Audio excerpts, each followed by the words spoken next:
Salam sejahtera kepada semua pelajar. Apa khabar semua? Saya harap semua sihat dan stay home, stay safe. Okey, baiklah pelajar-pelajar begini ya. Jika pelajar betul-betul memang mengikut semua nota-nota yang kita upload melalui WhatsApp group, dalam video sebelumnya cikgu telah terangkan tentang mengenali tamadun. Dan untuk ciri-ciri tamadun awal dunia pula, cikgu dah terangkan faktornya tetapi cikgu belum beri huraian. Jadi dalam slide hari ini, cikgu akan berikan huraian tentang ciri-ciri tamadun awal dunia. Okey, untuk maklumat para pelajar, semua pelajar memang kenal gambar ini jika anda lihat dalam nota sebelumnya. Cikgu telah uploadkan gambar ini supaya kita fahamkan ciri-ciri tamadun awal dunia dengan menggunakan gambar raja. Apabila kita lihat dalam satu perspektif yang biasa, kita akan lihat dua orang sedang berborak di satu halaman. Tetapi kita gunakan gambar ini dan masukkan faktor-faktor kepada bahagian-bahagian tertentu supaya apabila kita lihat gambar ini pada next time, kita boleh hafal kita punya faktor-faktor atau faktor-faktor ciri-ciri tamadun awal dunia. Jadi mari kita lihat kepada ciri yang pertama ataupun faktor yang pertama. Pelajar fahamkanlah satu konsep, iaitu apabila kamu lihat gambar ini, sekelilingnya merupakan satu aktiviti pertanian dan perdagangan sedang berlaku.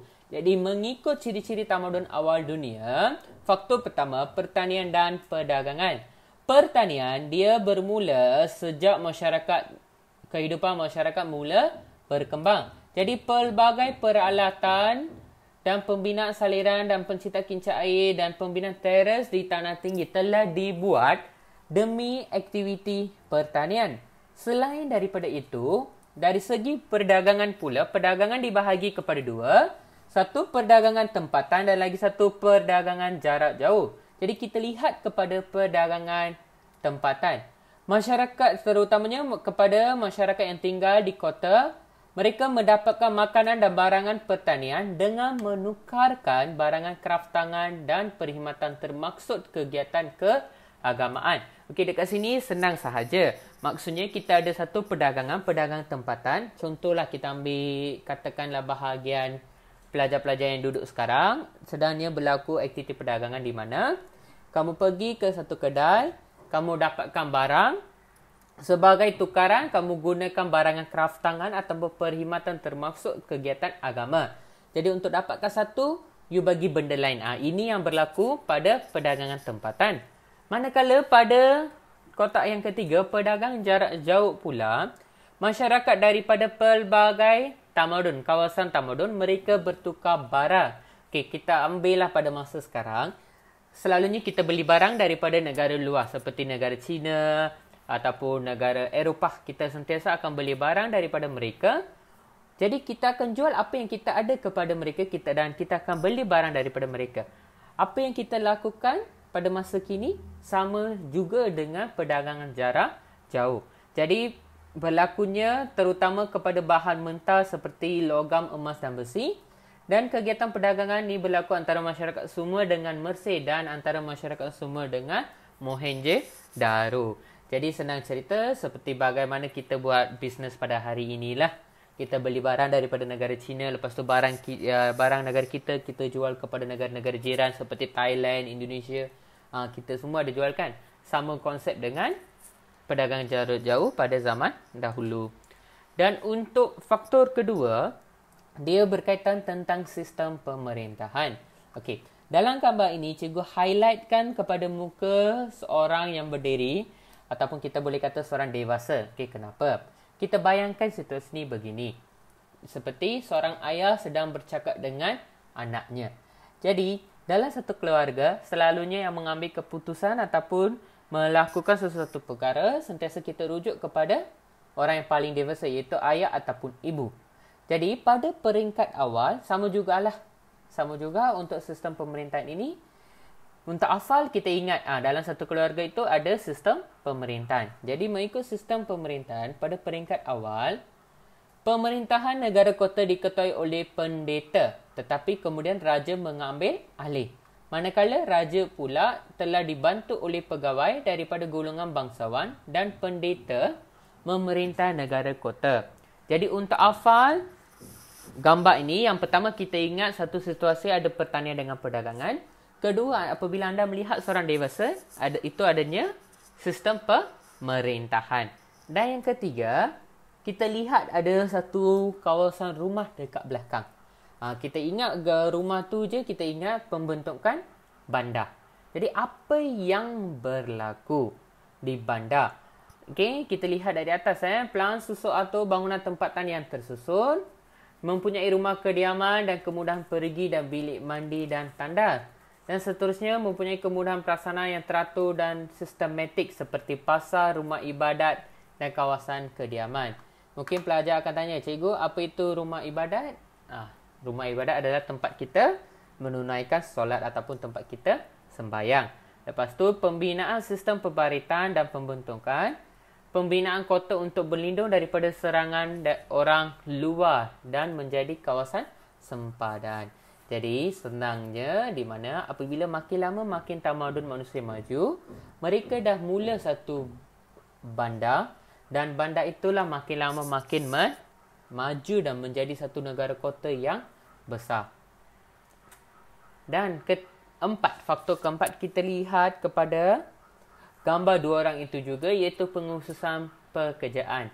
Seperti mana yang cikgu terangkan pada sebelumnya, bayangkanlah yang itu adalah seorang ayah, yang budak kecil itu adalah seorang anak. Jadi, sentiasa dalam keluarga kita ada tugasan masing-masing. Ayah ada kerja ayah, ibu ada kerja ibu, anak adanya kerja sendiri. Jadi, sama juga dalam tamadun dulu, mereka melakukan pengurusan pekerjaan di mana, pekerja A and B, kamu semua kerja untuk bahagian lain. Pekerja C dan D, kamu semua bekerja untuk bahagian lain. Begitulah wujudnya pengurusan. So, sila lihat yang kotak pertama. Perkembangan pesat bandar telah meningkatkan jumlah penduduk dan wujudnya pengurusan dalam bidang pekerjaan. Jadi, penduduk tak ramai. Jadi, setiap penduduk mengambil tugasan yang berbeza. Jadi, antara peluang pekerjaan yang wujud adalah pengutip cukai, jurutera, untuk mengawal pengaliran sungai, tentera. Selain daripada itu, kita juga ada petani yang bekerja di sawah dan ada juga yang bekerja dalam pentadbiran. Seterusnya, kita juga ada kumpulan artisan yang akan mengukir dan juga mempunyai saudagar dan pedagang yang bertukar-tukar barangan yang dihasilkan oleh golongan artisan. Bermaksud disebabkan ada penduduk ramai, kita ada pengurusan pekerjaan. Dalam bahasa Inggeris ataupun kata yang mudah, kita boleh kata specification of job scope. Jadi setiap orang ada tugasan yang masing-masing. Kita lihat kepada faktor kelima. Cikgu bulatkan kepada asap yang keluar daripada rumah itu dan cikgu gelar bahagian itu sebagai teknologi. Kenapa? Pada zaman dulu, the first yang enjin yang mereka menggunakan adalah zaman ataupun enjin berkuasa warp. Jadi sebab itu, yang warp itu cikgu highlightkan sebagai teknologi. Jadi apabila kita lihat warp, kita ingat teknologi. Jadi apa yang berlaku pada zaman dahulu?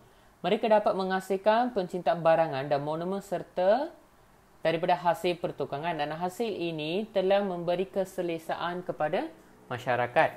Contoh teknologi yang mereka guna mengikut tamadun. Tamadun Mesopotamia, dia memang popular lah dengan taman tergantung Babylon. Tamadun Mesir pula, dia memang pandai dengan piramid dan skin cave. Piramid memanglah kita nampak, kita memang kagum dengan pembinaan piramid. Lepas tu juga dari segi tamadun Hindus, pembinaan bandar terancang ataupun negara kota iaitu dikenali sebagai Mohenjo-daro. Dan akhirnya mereka pula pandai dalam pembuatan logam, tembaga gangsa dan juga pandai dalam penciptaan roda kereta kuda dan kereta lembu. Okey, senang sahaja para pelajar. Pada zaman dulu, satu-satu tenaga yang manusia banyak gunakan adalah tenaga haiwan.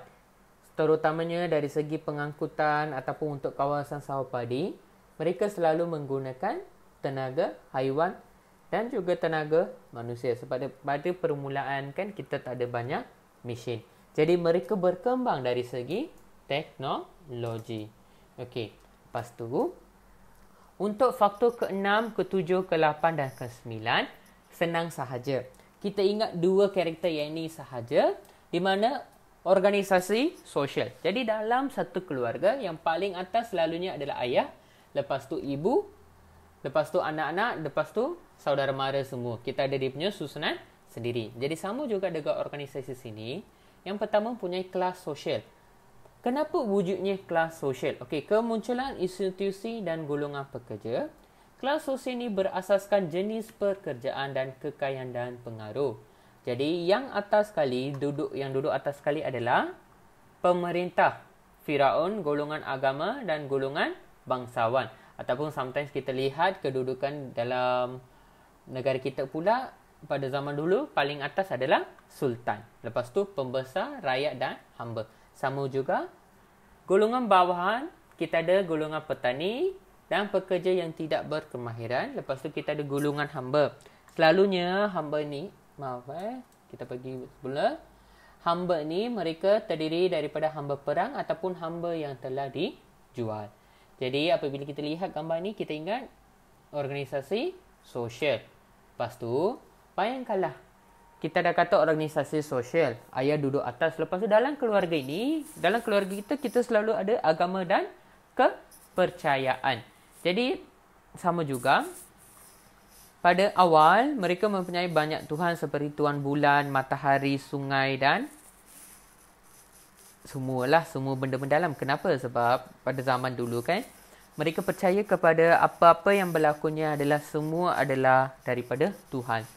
Jadi selain daripada itu, mereka terdapat institusi agama yang menguruskan upacara keagamaan, terutamanya korban binatang atau mempersembahkan makanan kepada kuasa roh. Dan akhir sekali di Mesir, misalnya penduduk percaya kepada kehidupan selepas kematian. Jadi dalam satu keluarga kita ingat, kita ada ayah di atas sekali, lepas tu ikuti dengan anak semua, yang itu adalah organisasi sosial. Yang kedua, dalam satu keluarga sentiasa kita percaya kepada agama, kita ada agama dan kepercayaan. Dan untuk berinteraksi antara kita sama, kita menggunakan tulisan dan penyimpanan rekod. Jadi kita nak berinteraksi, kita perlu ada bahasa. Dan bahasa itu perlukan satu tulisan. Jadi semua tulisan ni wujud sejak 5,000 tahun lalu, di mana mereka membezakan kehidupan zaman prasejarah dengan sejarah. Jadi manusia dah mula mencipta tulisan yang lebih baik, iaitu mereka menggunakan abstrak yang mewakili pelbagai bentuk idea. Kenapa mereka nak gunakan semua ini? Sebab kita nak simpan rekod dan perkara yang penting tentang masyarakat diri dan mereka sendiri. Antara tulisan pertama yang wujud adalah sistem tulisan piktograf atau simbol bergambar. Dan faktor terakhir adalah kesenian dan kesusasteraan. Jadi untuk bahagian ini senang sahaja para pelajar. Mereka dapat hasilkan sastra dan seni bina dan mereka menggunakan gaya dan teknik daripada artisan yang menggambarkan budaya masing-masing. Sebagai contoh, kalau kita pergi kepada masjid, kita tahu masjid itu khas untuk masyarakat yang beragama Islam. Kita nampak ada kuil yang tu adalah khas untuk masyarakat Hindu. Lepas tu kita nampak tokong khas untuk masyarakat Buddha. Jadi dari segi seni bina itu sendiri, kita dapat klasifikasikan bahawa tempat ibadah itu merujuk kepada agama mana.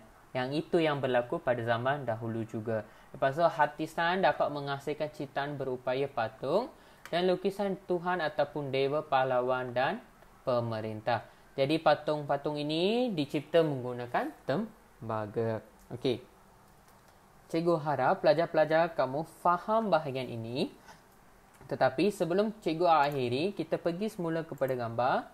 Senang sahaja. Kita lihat satu gambar besar ini. Dekat sini berlakunya pertanian dan perdagangan. Lepas tu kita lihat kepada mereka, iaitu kita ingat sistem pemerintahan sebab ada seorang ayah. Lepas tu kita nampak rumah dekat belakang, yang ini adalah pembentukan bandar. Ada asap, yang ini kita ingat teknologi. Lepas tu kita nampak dua orang sedang berinteraksi, ayah dengan anaknya. Jadi ada organisasi sosial. Jadi dalam satu keluarga kita ada agama dan kepercayaan. Untuk bercakap kita perlukan tulisan. Sebab itu ada tulisan dan penyimpanan rekod. Akhirnya ada tulisan dan penyimpanan rekod. Kita dapat menghasilkan kesenian dan kesusasteraan. Jadi cikgu harap menggunakan gambar ini kita dapat hafal faktor. Apabila kamu dapat hafal faktor dengan tepat, senang sahaja untuk kita hafal semua huraian yang cikgu berikan dalam slide. Jadi itu sahaja untuk para pelajar hari ini. Sekian, cikgu mengucapkan terima kasih dan kita akan jumpa dengan topik baru dalam slide seterusnya. Jadi saya harap pelajar-pelajar kamu sentiasa akan mengikuti perkembangan Pusat Tuition AR Pintar. Sekian, terima kasih.